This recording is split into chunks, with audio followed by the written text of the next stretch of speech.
All right, good afternoon. I'll call this October 10th, 2017 meeting of the school board, our workshop, to order.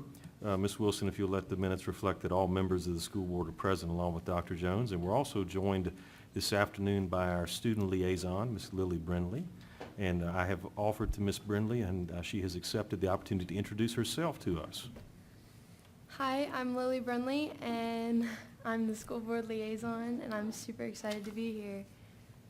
Thank you very much. Yeah. You don't have to be so brief. You're a senior at Powhatan County High School, Oh, yeah. right? I'm a senior at Powhatan County High School. I'm on the dance team, and I try to go to as many events as I can.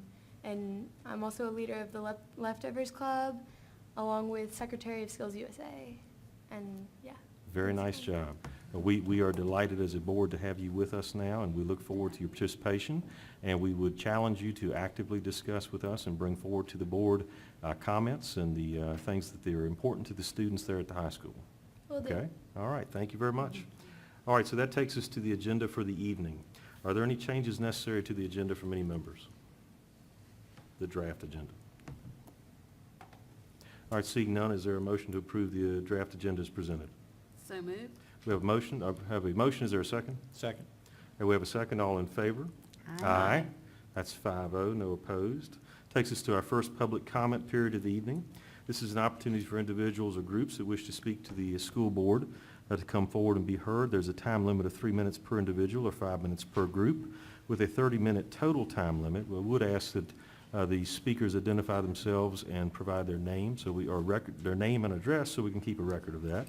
And also, we would ask that you direct any comments that you may have to the group, to the board as a whole. Anyone wish to participate in public comment period?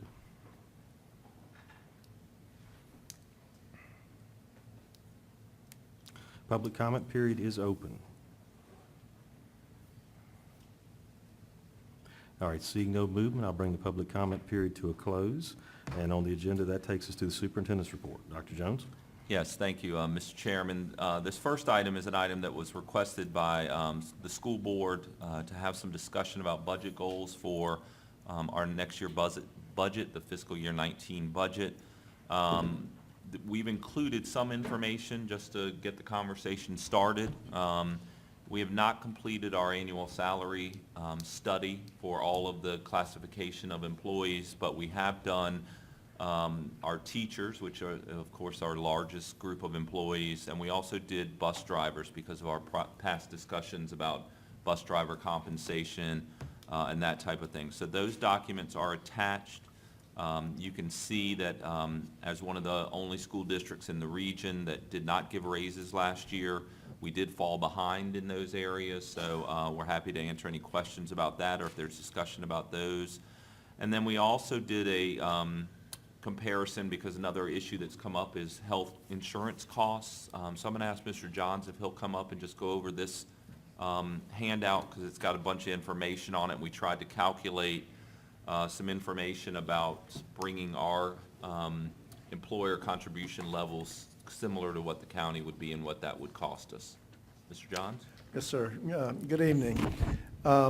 The form that is attached to this item, the health insurance comparison cost, the top half of that form shows the 3 plans that we offer our employees now, the Key Advantage Expanded, Key Advantage 500, and the high deductible, and what the total premiums are, what the employee is paying, and what the employer is paying. To the 2 columns to the far right of that show you the number of participants or policies that we have in each of those tiers and what the employer annual cost is for those. And so you can see that total is $3.3 million. The bottom part of that takes those same tiers using the rates that the county is currently paying for their employees this year and just does the math and shows you what the calculation is if we were to move to what the county has for this year. And you can see that that difference is $3.6 million. And so that's a $314,000 increase. There are a couple other differences between the school board policy and the county, or the school board benefit and the county benefit. Some of this we've talked about before, and that is the county does have a payment to their employees that are not on their plan. It's a once-a-year payment at year end if the employee shows that they were covered on a group plan with someone else. And so I put that cost in here as well, just so that the board would have the information to know what the total cost would be if we were to try and mirror what the county is doing. I would like to qualify, though, that this is on today's rates, and this is what the cost would be if we were to do one of those steps or both of them. But we do not yet have our renewals for next year, and while we're talking about the budget, we just need to be aware that our health insurance rates for next year will be changing. Mr. Johns and some of his staff did attend a meeting today with our first meeting about healthcare costs for last year. They looked over some trend data about our claim history over the last year, and we have seen a significant increase in claims, which will certainly lead to, in all likelihood, an increase in our rates for next year. We have asked David Rowe, who is our healthcare consultant, both for us and the county, and invited him to come to the school board meeting on the 24th, a workshop, to give us some more detailed information about what that could look like and what would be the impact. And he's also started to talk to us about a few different ways that we could mitigate those increases and help offset some of those. So we wanted to bring that to the board as well as part of our budget discussions, things like a wellness plan, incentivizing employees to move to different levels of coverage and those types of things. But he will give a full presentation on that at the 24th so that we can get that information straight from him, and he'll be able to answer any questions that the board has. Mr. Chairman, a quick question if I could. Mr. Kunkel. I don't think I heard you right, Mr. Johns. The county, the $1,000 payment to non-participants, did you say they get that payment if they can demonstrate they weren't covered under another plan? No, that they were. They have to have coverage somewhere else instead of with the county, but if they do demonstrate that, show that, then they do get the $1,000 payment. Okay, so any employee, any county employee that does not participate in the one of those three In the county plans, plan. then they will receive the $1,000. Yes, sir. Okay. Yes, sir. thank you. All right, any other questions for Mr. Johns about either the slide with the healthcare premium costs, health insurance costs rather, or the two slides dealing with changes in employee salary and compensation over the past several years? Mr. Chairman, Mr. if Cole. we can, I'd like to stick with this for just a second before we Okay. go back to the other one. That's just my preference. But couple observations, I guess. If we were to adopt something along the county plan and offer our employees $1,000 to not participate, do you think we would make up any of that money with some of our employees choosing not to go with their insurance plan? That's a very difficult question because, any of our employees that have a spouse that has coverage available to them elsewhere would certainly consider that payment to weigh their total health costs for the year. But, there are some employers out there that, if the spouse is working and has coverage available somewhere, they don't have the option of having the coverage. So I don't know. I'm not sure that we would get, I don't know how many of them would do that. I really. Right, I just, I just wondered, I know personally that would have made a difference to me years ago. I don't know what it would make a difference right now. So. We do have a very good coverage plan. And I think that one of the things that would cause someone not to want to, go elsewhere is because we do have a good coverage plan. And so, I'm not sure. My observation, once again, thank you for that information, but once again, I would have a hard time supporting one without the other. In other words, I'd have a hard time saying, let's go to the county plan for the people that are insured without somehow giving something to the people that don't choose their insurance. Because, A, it's fairness, and B, those folks save us a considerable amount of money by not being on their plan. Right. So I, that's just my 2 cents there.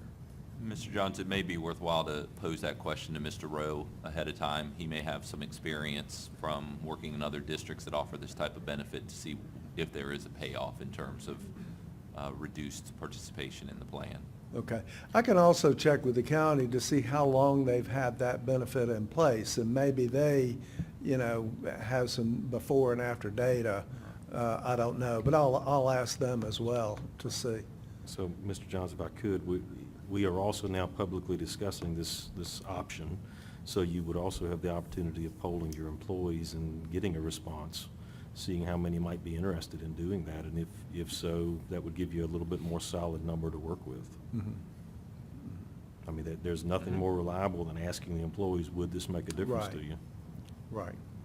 Because each situation, they've got to analyze it for Right. themselves to see what's best. Right. If you are going to poll, then we may want to wait Yeah, a I month agree. or so, because there may be other questions we may want to ask too, in terms of, agree. would you rather have us pay your insurance, or would you rather have A raise. a raise? I know that's been a question we've wrestled with, a couple times ourselves, so it might be worth, I think it's a great idea, I agree. Mr. Walters, but I think it might be worth waiting a little bit until we're a little further along. Right, and Mr. Cole, I agree with you completely, so, very good. Well, in some of those questions, as Dr. Jones mentioned, that David Rowe, our consultant for us in the county, will come and discuss this whole issue, and I think that some of the mitigating options, it may be, they may cause you to have more questions you'd want us to ask employees, and so it'd be, good to get that information. All right, other questions for Mr. Johns about, and I agree, let's talk about the health insurance cost comparison. Any other questions about that? Mr. Chairman, Mr. Cook? one quick follow-up. Are the 3 plans, is there information on our website that the employees can go to see a breakdown of how these 3 plans pay out in given situations, like the deductibles, the co-pays before or after deductibles are met, those kind of documents? Are those available on our website? They are, but we also, during the annual enrollment, all of that information is available for employees. But, I'm glad you asked that question, because we've had, open enrollment sessions and so forth for our employees, and not many people come. And I think that one of the things that we do need to do is to get more information out and have more discussions with our employees in a setting where we know they're there, instead of just a voluntary come. Do you want to come? Because I'm not so sure that every employee has sat down and done the math on which of these plans is best for them. Meaning the Key Advantage Expanded versus Key Advantage 500, or either the high deductible. And so I think that it is good for us to have some meetings where the employees are there and they can hear the message, because when we have open enrollment sessions, not everyone comes. Mr. Johns, could I ask you that question a little different way, because I think I understood your response, but are the 2 plans identical and the only difference is the employer contribution to the plans, or is there actual No. differences in co-pays and other things? There are actual difference in co-pays, there are differences in out-of-pockets and all that kind of stuff. The Key Advantage Expanded plan is a very lucrative plan. It's actually, the employee has much less out-of-pocket. They're paying a higher premium. Yeah, let me, and I apologize, let me ask you a little differently. There are 3 plans. Mhm. The county offers 3 plans, the schools offer 3 plans.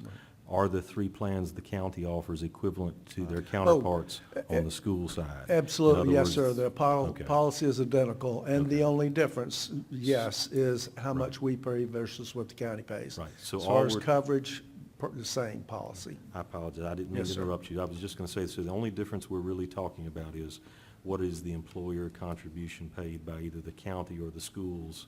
And that's impacting the amount that the employee is paying for their health care coverage if they choose to participate in the plan. Right. Okay. Can I?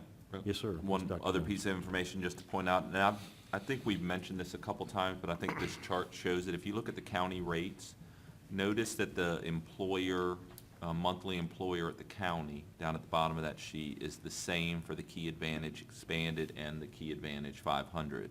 So over the last several years, the county has worked and decreased the amount that they're contributing to the expanded plan to the point where they're now paying the same amount for expanded or advantage.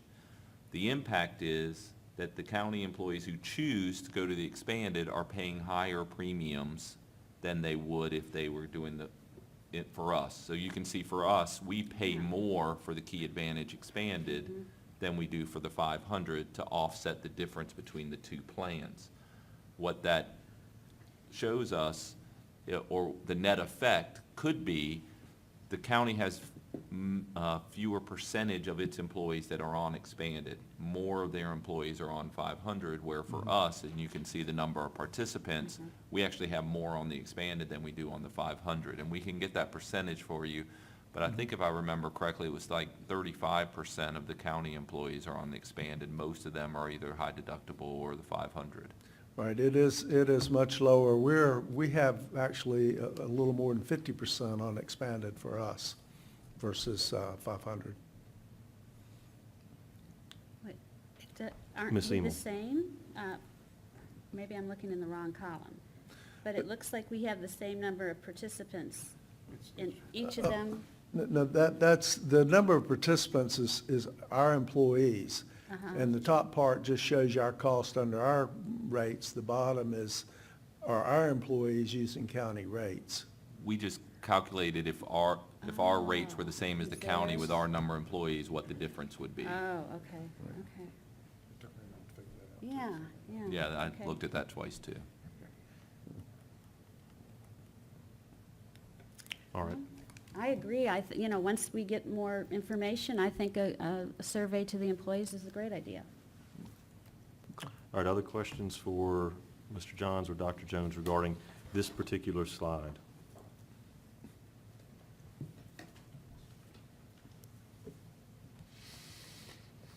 All right.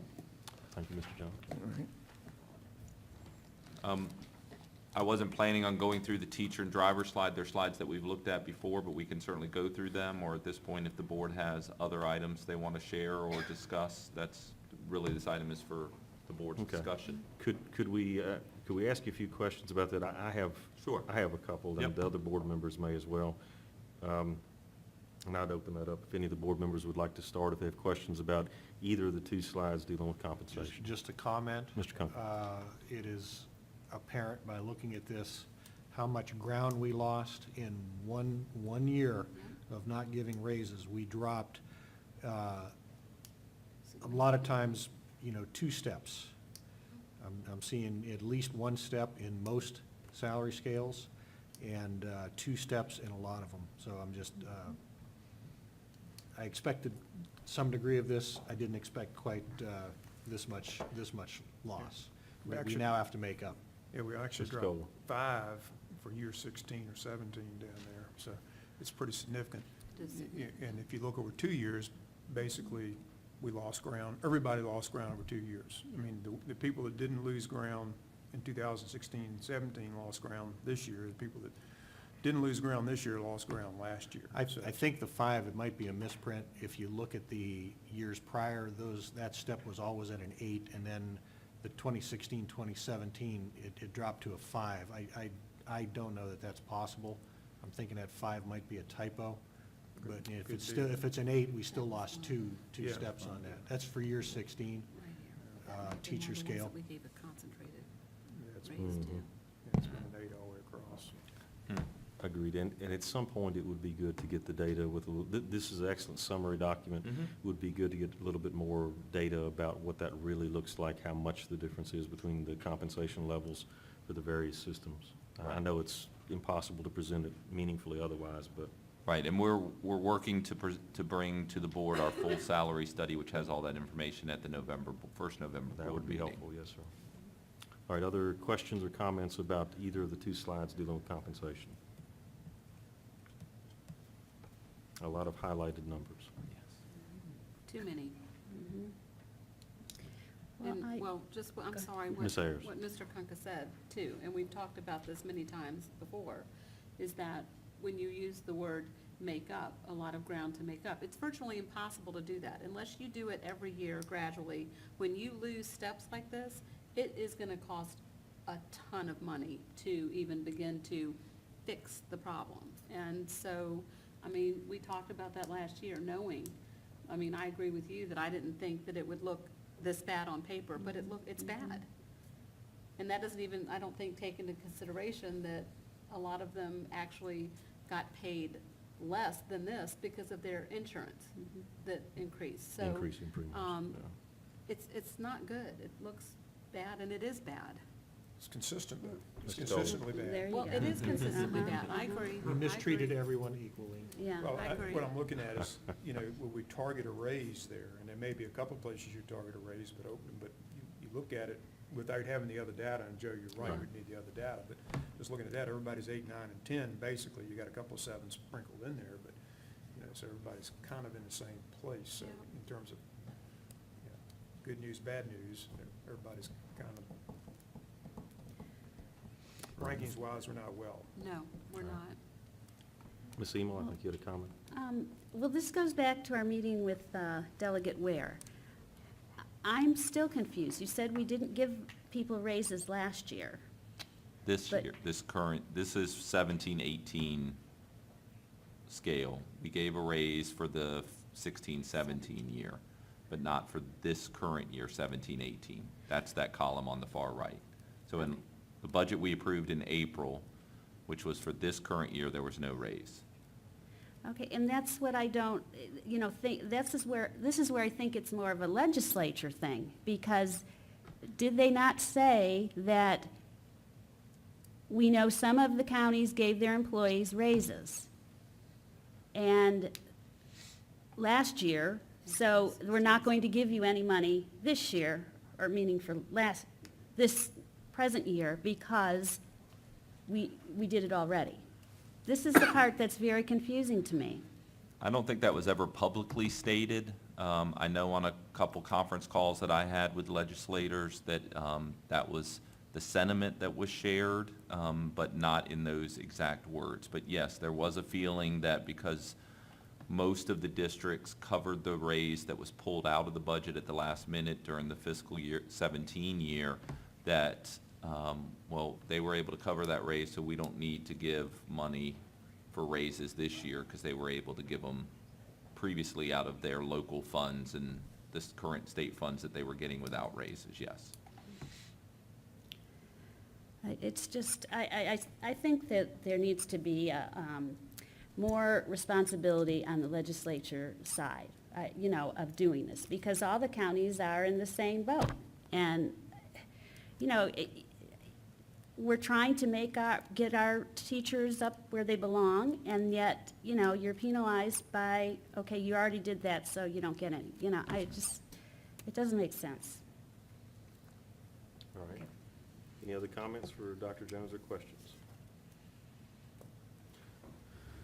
So, Dr. Jones, I take it you're looking for some guidance from the board on If our there- intent, or? Yeah, is if it there clear are to you at this other, point? if there are other items or goals for this budget or things that the board sees as a priority that as we start building the budget, which we really started, late November, December, then we would certainly take that feedback. I think that was the intent that the board asked for an opportunity to do that on the front end, so. So that we wouldn't be, we'd make the best of our staff's time, I Right. think. I had two things. Ms. Emo? The first one is the employee education that we give. I'm sitting on the Gifted Advisory Committee, and they were wanting us to, in order to get more teachers with a degree or with the endorsement of a gifted education, they wanted to know about us asking. Paying. And then paying for them to get the endorsement. Okay. And so I don't know, where that is in the budget, how much we spend on education. So you're talking like tuition reimbursement Yes. or paying Mhm. for training, that type Uh-huh. of thing? So most of that funding comes out of Title II funds, which are actually federal funds that we pay for tuition reimbursement for teachers. We provide, Dr. Alejandro, how much? $800 per year to teachers if they're taking classes that are furthering their credentials or their education. So if they're in a degree program or getting their gifted endorsement or a reading endorsement or something like that, then we would pay up to $800 a year for them to offset some of their college classes costs. So then is it just our teachers aren't wanting to do it, or for the gifted, or? I don't know that we've done a big push recently.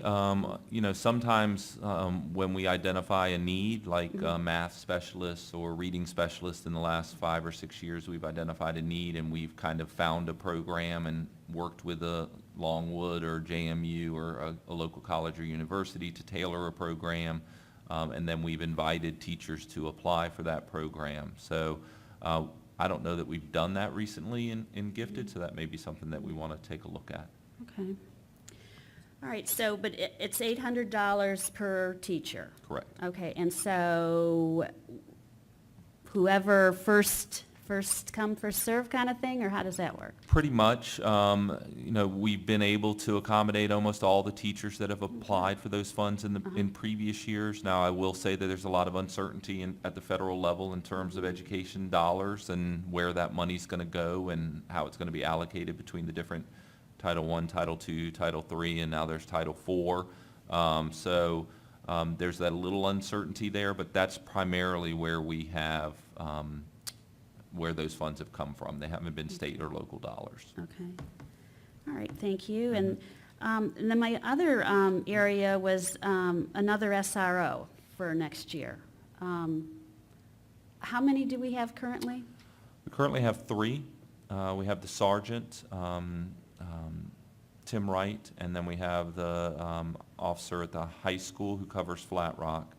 And then we have 1 at the middle school who covers the 2 elementary schools down at this end of the county, along with Mr. Wright, who floats in between the 2 buildings, depending on the time of day.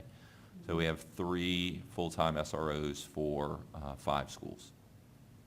And then I guess what the problem is then when somebody's on leave or then that's where so maybe we need a substitute SRO, or maybe not a full person, but a substitute one? We could certainly have that conversation with the sheriff's office. Right now, if there's not an SRO available, they're in training in a meeting or they're tied up at their particular school, we just radio dispatch and they send a patrol car over. And that happens pretty quickly. That just happened at Flat Rock on Friday. The high school SRO was tied up in a meeting and Sergeant Wright was at another location, so we called and there was somebody there within 5 minutes. So we have, how long have we had 3? Well, we had 3 before we closed the junior high, because we had 1 at the middle school, 1 at the junior high, and the high school. And then last year, because of some changing in staff in the sheriff's office, we had 2 for most of that year. Okay. And the sheriff's department made a commitment to bring that number back up to 3 this year, for which we were very thankful for. So right now, we currently have 3. And so I things have think been that's going a- okay this year? I think that's so? a sufficient number. Typically in Virginia, you don't have a full-time SRO at an elementary school. There's just not enough need for it. But certainly, the way our schools are clustered geographically, it helps to have 1 who can just pop over to the elementary school next door. So I think 3 is a good number that gives us adequate coverage and safety. Okay, thank you. Is that all, Ms. Higgins? Yes, thank All you. right. Can I ask you a follow-up about the tuition reimbursement, Mhm. Dr. Jones? Is the $800 per fiscal calendar or school year? School calendar. Okay. All right, thank you. Any other Mhm. questions for Dr. Jones on either of those two slides or on any of the topics that Ms. Emel brought forward?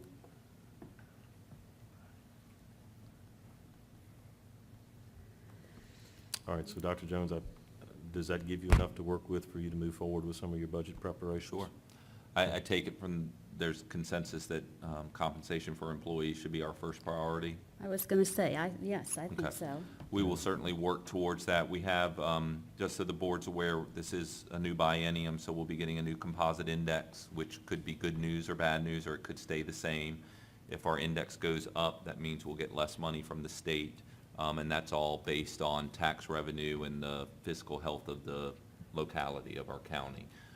So we'll be watching that number closely. We'll be looking at healthcare rate closely. Good news is that we don't anticipate especially last year, we're really hamstrung by a big increase in VRS rates. We don't anticipate that would happen this year, so hopefully that will give us some additional state funding that we can put towards compensation. And as Delegate Ware said when he was here for us, that the legislators, the General Assembly is committed to doing re-benchmarking, which they haven't done for a while. So that's trying to factor in the costs of SOQ requirements, which would mean more money. The identified number for the state, I think, is $492 million that it would cost to bring the state up to compliance with SOQs. Now, that would be spread over 135 districts around the state, but that would certainly could benefit us greatly. So there's some good news on the horizon, but still some unknowns out there that we'll have to take into account. Well, and I just have one comment, and I recognize I only have one vote, but I would like to at least continue to discuss the healthcare costs. We've had speakers at our meetings, there have been speakers at the Board of Supervisors meetings who are raising this issue, and I think that we ought to at least discuss it and make that a part of our deliberations. I think I agree with you 100%, and I think that when Mr. Rowe comes to our next meeting, we're gonna get a lot more information in detail, which I think will help us determine what pathway we want to take to address that issue. All right. Thank you, sir. Appreciate it. Mhm. All right. Take us to the next item. All right, the next item is construction and facilities update. I'll ask Mr. Tibbs to come up and give us our monthly update on facilities. Good afternoon. In the area of facilities, we've been maintaining a busy schedule. Pocahontas Elementary School partnered with the school itself to purchase water capturing mats to place at all entry points to ensure staff and student safety when entering the building during rain. We began and actually completed the installation of a new water fountain with a bottle filling station. That task was a task that we had to kind of massage a little bit because of the way that old system is with the water fountains. We chose to partner with the PTO and only do one fountain with a bottle filling station at Pocahontas Elementary, see how that goes. If it goes well, we'll add some more as we go on. We did remove 2 inches of sand from the preschool sandbox and replaced it with new sand. And we also purchased a new Rubbermaid trash receptacle for the preschool playground. Powhatan Elementary School, we completed the installation of new water fountains with bottle filling stations as well. We replaced 5 old entrance mats with water capturing mats and purchased new Rubbermaid trash receptacles for the preschool playground. Flat Rock Elementary School replaced a broken gate latch and also replaced old light bulbs with LED light bulbs on the staircases. Pocahontas Middle School, replacement of ceiling tiles is ongoing and replaced broken toilet tissue dispensers in the building. Powhatan High School replaced the ceiling in the field house that was damaged by a condenser leak, replaced the broken fence latches, reset posts and fence ties on all fencing around the stadium and the mechanical equipment. And we installed a new visitor entrance canopy over the visitor entrance at that building. Division-wide, we cleared debris and trash around all receiving and dumpster areas at each facility. We started conducting fire inspections with the Powhatan Fire Marshal on September the 28th, and we'll continue with the remainder of the 3 schools this week on October the 11th. Service Solutions, we reviewed our summer cleaning outcomes and discussed adjustments as we progress into the next year. And at Powhatan High School, we are partnering with VDOT and participating in their Paint a Plow program. Our National Art Honor Society and some of our art students will be painting the snow plows. For VDOT this year, we're going to do 4. They currently are doing 2 in the back. If you're down there and you want to drive around, look at the progress. They're in the back towards the stadium. If you come around the back entrance off of Old Church Road by the tennis court, they're right there. They're doing 2 right now. They'll be there for another couple of weeks. Then they're going to bring 2 more down, and we'll do 2 more of them.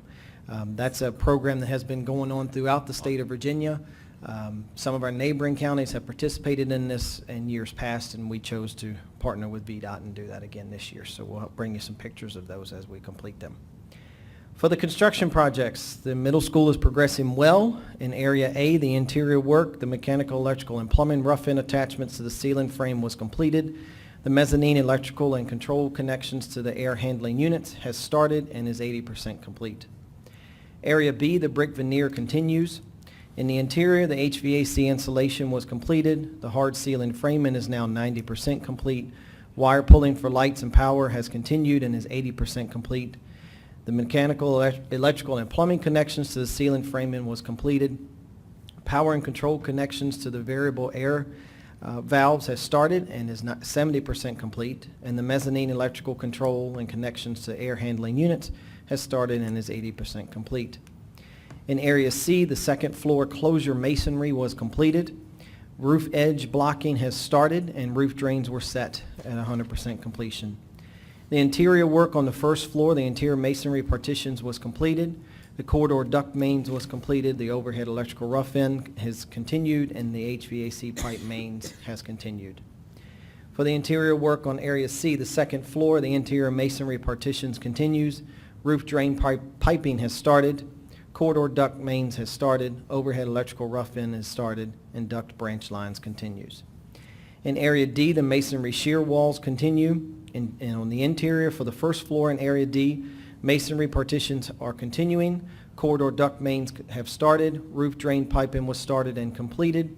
HVAC pipe branch lines has continued. HVAC duct branch lines were completed, and overhead electrical rough-in is started. On the second floor for the interior, the HVAC duct branch lines have started, and overhead electrical rough-in has started. In Area E, the floor slab replacement has continued. Structural steel erection was completed. The roof area patch plates and structural decking continues. They are about 94 to 95% complete with that. The new roof decking has started, and the spray foam barrier has continued. For the Village Water Tower, I'm sure you probably saw it as you're driving down the road. It has come out of the ground, and it is reaching for the sky. And you'll see some cool pictures in a minute. Transportation Maintenance Facility, the gypsum wallboard finishing is completed. The painting of the gypsum wallboard primed and first coats is done. Glazing and glass and glazing on the interior windows and the hollow metal doors. Ceiling grid is 75% done. Overhead lights in the grid, 75%. Overhead lights at exposed structure. The high bay area is completed and 75% throughout. Exposed duct insulation is 60%. Started hanging the gas infrared tube heaters. The majority of the roof curbs have been delivered. Plumbing fixtures, except for the 2 toilets, they're waiting on to do the tile work, and then the bathroom sink is waiting on the casework. The power to the building, main power to the building was trenched and connected on 9/26, so we have main power. And then we have received the diesel exhaust fluid tank and equipment that was received on 9/29.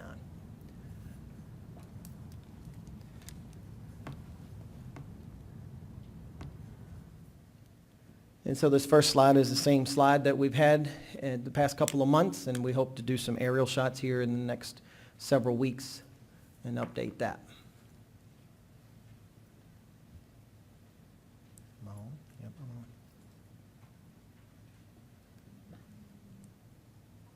Okay, thank you.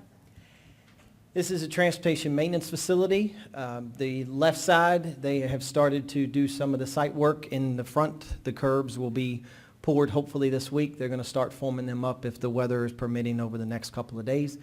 To the, what you can see is you can see the canopy that was installed over the past month that was not there when we were here last month, and so the canopy is there. The right picture you can see, that is the casework that was put into their break room area. The entire front, if you recall a couple weeks ago when we took a tour, they were working on getting the sheetrock up, but the sheetrock is all up, all the windows are in, all the casings are done, and the painting is done. What they are working on at this point in time is the ceiling grids and finishing the wiring throughout that whole complex there. This is on the inside. All of the doors are working. Everything is functional. You can see on the left that we do have one of the new lifts in for the county vehicles and smaller cars. They are continuously working. What you see also is on the left side are the lights hanging down from the ceiling. My group, my department went there this morning and toured both facilities, and one of the things that they were talking about was how bright it was and how cool that it did look, being as bright as it is. So it is definitely taking shape. The one on the left is from the mezzanine up top, looking down, taking a picture down, and then the one on the right is from standing in the back corner and taking a picture towards the front of the building. These are some pictures from the crane on Friday. The crane was brought to the water tower project on Friday morning. It took them about 6.5 hours to set it up. Each of the counterweights for the crane came on its own tractor trailer, and they weighed about 25 tons each to counterweigh the crane. And so the foreman on that job was gracious enough to just keep sending me pictures. And so my phone was blowing up as I was traveling back home from a conference. And so I was very appreciative of him sending me these pictures. But you can see how it gradually is getting the stem off the ground. They did weld that, put that together on the ground, and then hoisted it up using that crane. This is the dome coming across using the crane, and so you can see it was welded on the ground again, and then they bring it in slowly and set it right there on top. And how they were able to maneuver all of that and get that done is just phenomenal. And this is the inner stem. This picture I really like. Several of these pictures I do really like. If you'll look left to right, you'll see how it's starting to come over and get placed in there. The far right, you can see up to the top left of that picture, the American flag is flying. And I thought that was a really cool picture to get. And then as you drive by it now, that's what you can see when you look up is an American flag flying at the top of that. That's it for a crane, so to speak. From this point forward, that piece of scaffold or piece of crane that you see there that has the American flag on the top of it, that is what they will use to hoist up the actual dome piece by piece. And as they bring that up, they'll weld it in place. And so you'll now start to see they're working on doing the welds, finishing the welds on the stem as it's coming up. And so here over the next several days, you'll start to see them bring pieces of huge metal to fill in the entire dome on that tank. Pictures of the middle school. This is section A. Really not much change there on the left side. That's the gym that we've seen. The right side is the skirting and the metal that's going on the outside of the building. So you can see that they have started to work on that. Section B is really taking shape. When you walk into the cafeteria, to the cafetorium and the stage area, you can see all of the wall work that is taking place around the mechanical equipment and the duct lines and the branch lines and et cetera. So this area is really starting to show its shape, and we'll start to see some gypsum board going on here soon. This is a C section. I wanted to depict here on the left side the brickwork that's coming up. That brickwork is from ground all the way up, and so you'll see that coming throughout the whole building as you walk through it now. The right side of the masonry walls on the outside are pretty much completely done. So now we've got a partially enclosed building, if you will, with a roof on it and with some walls. So weather permitting, and as long as we don't have ginormous snowstorms and things like that, then we can still work under roof during weather when it's rainy and windy. This is a D section. You'll see that the walls and the partitions are coming up. Masonry work is coming up and working on that. And this is the E section. Also, again, the outside masonry walls are completely done with the large openings for our windows. And then in the middle here are the rebar and the partitions that will be coming on the internal. Any questions? Questions for Mr. Tibbs? Oh, Looks Mr. good. Kunka, aren't you gonna, I thought for sure you'd say on the division-wide one, number 3. I was curious to know about the SSC and the review of the summer cleaning and how that went. It was phenomenal this year. I would think that the administrators that are in the room would agree with me. The change that we made to that contract last spring, if you recall, we changed it to have a full staff in every building to work over the entire summer, and that was just tremendous. We were able to have complete staffs in every building to focus on each individual building, whereas in years past, staff numbers went down and they floated from buildings. They finished one building, then they would go to another. We were able to stay within our timelines. We were able to have the buildings open early. The buildings looked very good. The level of cleanliness for the buildings was something that we haven't seen in a while. And so there were just some minor things that we discussed, but all in all, they stayed on schedule. We communicated on a very regular basis during the summer and did walkthroughs very often during the summer, and so it was a very good summer. Well, thank you. Thank you for being on them and making sure that they're providing the services that we're paying them for. Appreciate that. All right, any other questions or comments from Mr. Tibbs or Dr. Jones? So- Mr. Cole. Chairman. So, Mr. Tibbs, your first picture of the slideshow, you say is from about a month ago at this point, so that a lot more roofing is done than what's shown in that first picture. Correct. That was done, that picture was about mid-August. Okay. Mr. Lamont and I went up there and did it. So we're due for another one to be able to see the progress that we've made. Good. Mr. Tibbs, what is a gas-fired infrared tube heater? Tell me Under again. Transportation Maintenance Facility, you said that you've started hanging gas-fired infrared tube heaters. What is that? They're heaters that are in the corners of the bays and in the corners of each of the rooms. So that's how the work area will be heated? Correct. Okay. All Yeah. right. Just small propane furnace heaters to knock the chill off. Got it. Yep. All right, any other questions? Well, Ms. Engel. I was going to say, when you were talking about welding on the water tower, do you think that we ought to have a field trip for the welding students, to watch from a distance? Or isn't that what the kind of welding they watch? I mean, they can study? certainly, but you have to stand a good ways away to see that kind of stuff. I mean, there's a lot of issues with that. Plus, they're way up, I mean, they're on lifts and stuff like that, so they're Oh, so really- they wouldn't be seeing the, okay. All right, well, never mind, I just. Yeah, they could probably see what we see when we're Oh, driving by. Okay. Yeah. All right, and I guess the last question is everything still on schedule? Everything is on schedule. All right, great. When do we anticipate the transportation facility being done?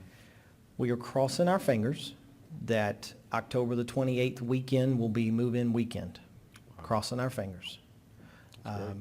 If it's not that weekend, it'll definitely be the next weekend. But we're hoping it's going to be the October 28th weekend. At that point, paved parking area will be done. Everything's going to be done at that point? Everything around Phase 1 will be done. Mhm. Still tear the building down. Yeah, exactly. That's pretty quick. Good. Other questions or comments? One Mr. other Cullen. one. I know we were attempting to auction or to sell the mobile units back there and the heating unit or the air conditioning unit. What's the time, have we had any interest in any of those things?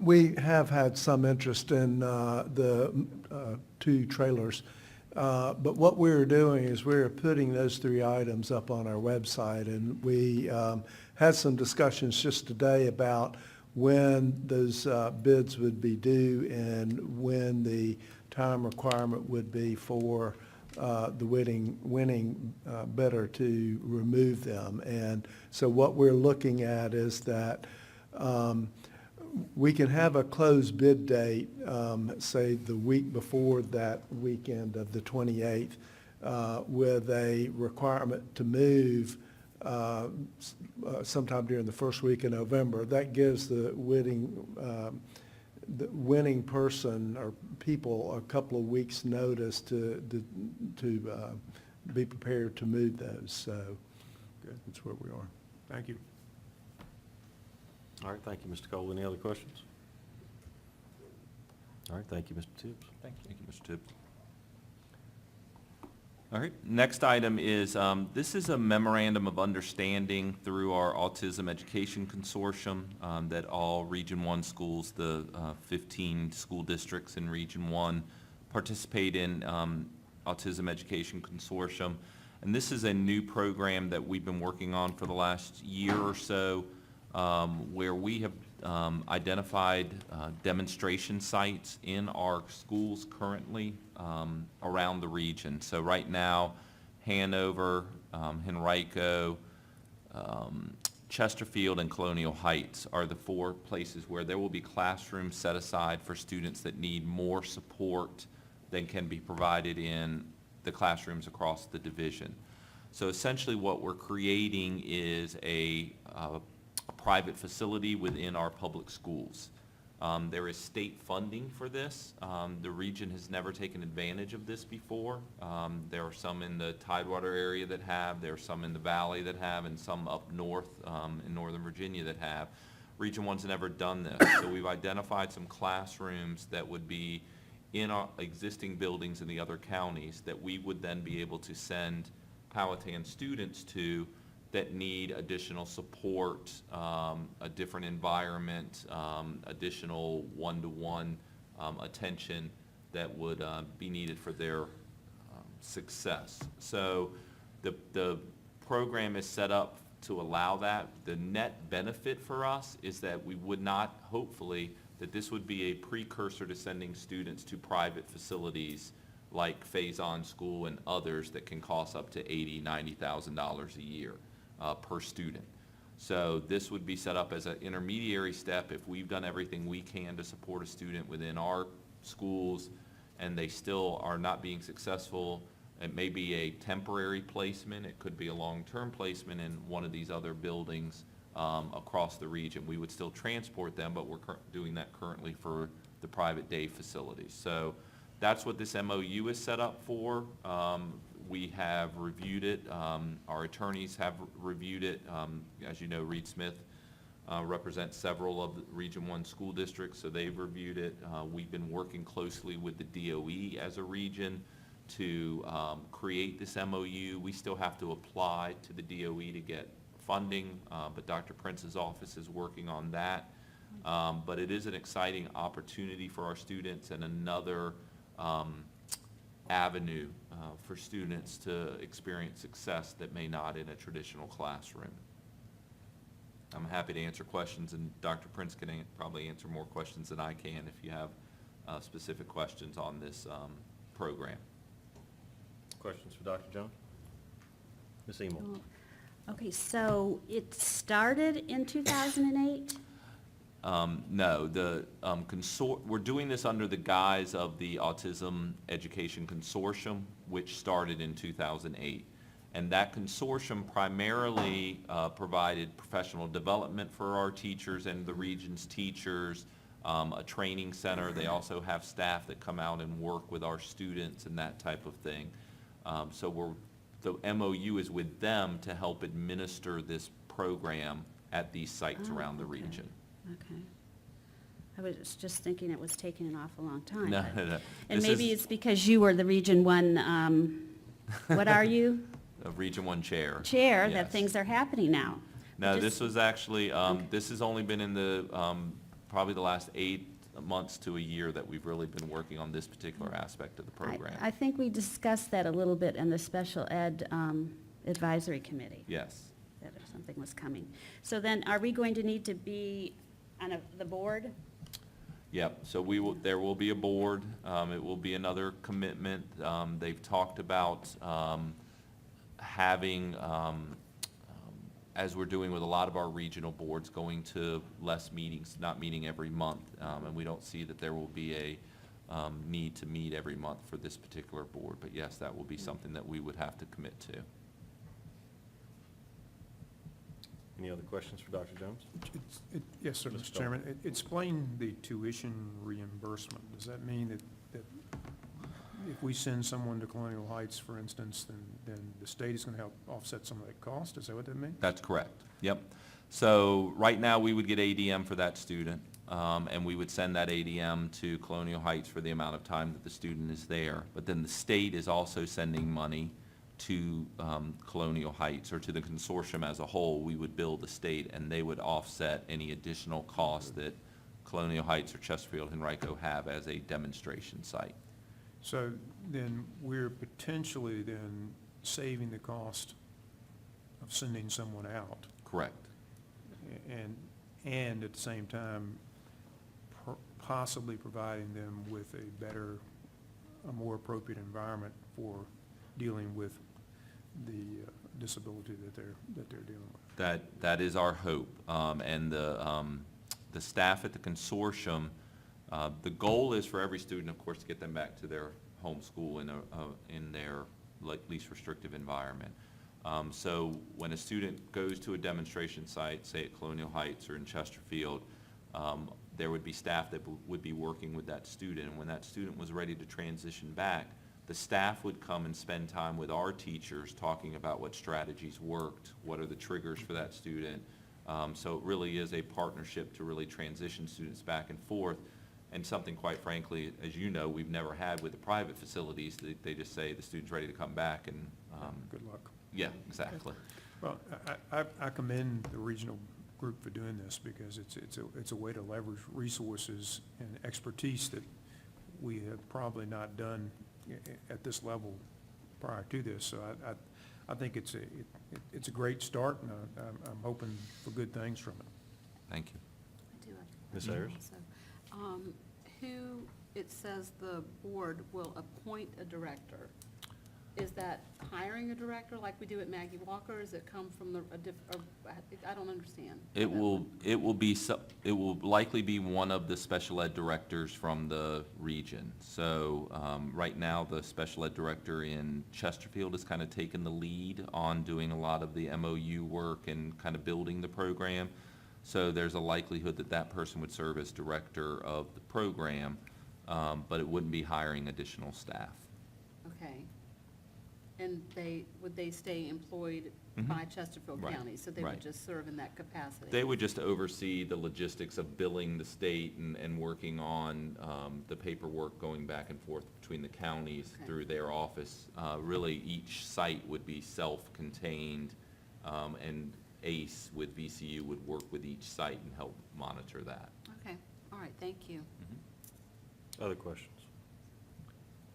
I have two what I hope Sure. are simple ones. Mhm. How many sites do you believe that there will be initially? Right now, it's just a classroom in each county. Okay. So in those 4 counties, I believe it's 4, right, Dr. Prince? There'll be one classroom that county has set aside that they have space for one of these demo sites or demonstration classrooms. Okay. And the second question is, the area is blank at this point, but is this MOU reviewed on an annual basis? Yes, it would be renewed on an annual basis, and certainly as a first-year program, we would take the opportunity to review it and see what changes need to be made on an annual basis. Okay. Okay. And what are the Ms. 4 Ayers? counties again? Han- Powhatan, Chesterfield? It's Okay. all 15 districts Okay. in Region 1 have the opportunity to participate. Okay. The 4 districts that are hosting classrooms are Hanover, Henrico, Chesterfield, and Colonial Heights. Okay. Okay, thank you. And that could change, and there could be some districts, depending on the flow of money from the state, that may have room and may say, we want to have a classroom too. Goochland's already expressed that interest, so it could expand, but that's the 4 sites we're starting with. Okay, thank you. So those 4 sites, the employees that staff those locations, do they remain employees of their respective Correct. school systems? They'd be Chesterfield employees. Chesterfield would pay for those employees. They would get ADM from the participating counties that are sending students, and then they would get additional funding from the state to pay for those employees. Okay. So in essence, Ms. saves us money. It will certainly save us money, and, we're very fortunate in Powhatan that any student that we send into a private day placement, the CSB board pays for that student through the Community Service Act. But it'll certainly save us money and time in terms of transitioning students back and forth. And there's a likelihood that we'll, not to disparage anybody, but that we'll be able to provide a better level of service for those students through this program. Yeah, because obviously, there aren't a whole lot of those kinds of students. Right. And so by having a central place for everybody to share, it's a good idea. All right, any other questions? So this, I think we have this on for approval at the It 7 is. o'clock meeting. So we'll be looking hopefully for approval so that Powhatan can go ahead and join this consortium or in this capacity for the regional tuition reimbursement program. All right, Dr. Jones, I believe you have another MOU for us. This is an MOU that we discussed at our joint meeting with the Board of Supervisors. This is, and we reviewed it this time, but we're looking for approval this evening for the memorandum of understanding with Powhatan County Vehicle Maintenance Facility. Again, this is an annual agreement that we would review after a year. Mr. Johns and Brian Bartlett have looked through what our costs would be and settled on a $45 per hour fee that we would charge the county for work that we did on county vehicles. Parts will be charged at cost without markups. And this spells out how we would bill them and how that money would be transferred back and forth. So we are looking for approval of this MOU so that when we move in November, we'll be able to start working and start scheduling those vehicles. So I think this is the second time the board has discussed this item. This will be the second time. Are there questions for Dr. Jones regarding this proposed MOU? Mr. Chairman, I had one question. Mr. Kunkel. I understand the billing method. I would ask, is there going to be a line item in the transportation facilities budget that covers, I would estimate, 60 days worth of money from the time a vehicle would be repaired? You have costs out, create an invoice, get an invoice repaid. That could be 60 days times Right. how many vehicles at one time. So that, to me, there's going to be a chunk of money Right. that has to have, be in reserve to cover this, and what that amount would be. Mr. Johns, you want to address that? We did already include in this budget year both increased expenses as well as increased revenue for the billings to the county. So the increased expenses would be for the parts and those type of things that we're buying for the county vehicles, as well as the increased revenue for the billings that we do with those. So we do already have those included in this year's budget. Okay. Thank you. Sir. All right, any other questions for Dr. Jones or Mr. Johns? Mr. Coleman. Just one comment, Dr. Jones and Mr. Johns, either one. I know there's been some concern that you've expressed a couple times about updating the maintenance records of those county vehicles as they come in. Have you built that into that $40-some an hour cost, or is that just something we're going to kind of just play by ear this year and hope we can do that? Because, obviously that does take some man hours on our staff's part to do that. Yes, it does. That is one of the reasons why at the end of this year, we are going to review the costs that we have for that. And yes, that does take time. It depends upon how much information the county wants in on their vehicles.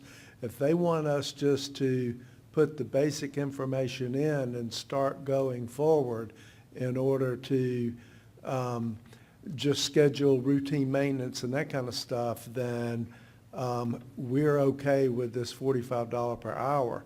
But if they want us to go back like we did for all of our vehicles when we implemented the fleet software system, we went back to the history of that vehicle, so we knew all of the cost and repairs for that vehicle. If they want us to do that, that should be a separate discussion because it does take quite a bit of time. I think it's a good way to be good stewards of everybody's money is to know what a vehicle is costing us, and if a vehicle is costing us more to operate than purchasing a new one, then we need, that's the way you make that decision. So I was concerned, when I was reading, I was thinking again back to your comments, and I just want to make sure that at some point, we do have that discussion with the county if we are indeed going to be spending man-hours Right. to input that information. Right. Good point. Right. I mean, right now, in this $45, we have time for the billing clerk as well as our accounts payable person who is going to bill the county and then post that revenue back in the county. But the extra time to go back years would be a different discussion. And I don't know, and correct me if I'm wrong, Mr. Johns, but I think from Mr. Bartlett's conversations with the various departments, I don't think they even have that level of information for their vehicles. So we'll probably be starting with mileage, year, make, and model, and moving forward Right. with most of the departments. Right. And one last thing that I'll add on this, and this isn't really part of the MOU, but question sparked a memory. When we did the joint meeting, we talked about, the presentation talked about some tools that we were hoping to be able to purchase, if you'll remember, and that we weren't sure whether we were going to have the funding to do that. As we have worked towards the completion of the project and see what funds we have left and have zeroed in on the cost of those items, it looks like we're going to be able to purchase almost all of those items out of the funding for the joint transportation facility. So that's good news. Will certainly make the mechanics' work easier to have a full set of tools and all the equipment they need to begin working on those vehicles immediately. So we're real happy about that. We just got that information finalized in the last few days with quotes and things like that. Right. All right, very good. All right, other questions or comments? All right, thank you, Dr. Jones. You're welcome. Mr. Johns? All right, next item on our agenda would be the closed session portion of our meeting. Mr. Cole. Yes, sir. Mr. Chairman, I recommend we go into closed session pursuant to Code 2.2-3711A1 to discuss the employment, resignation, and leave of specific employees, and pursuant to Code 22.1-60.1 to discuss the evaluation of the division superintendent. Codes 2.2-3711A1 and 22.1-60.1. I believe we need a motion, is that right? That was the motion. That is the motion. Is there a second to Mr. Cole's motion? Second? All in favor? Aye. Aye. That's 5-0, no opposed. We are in closed session.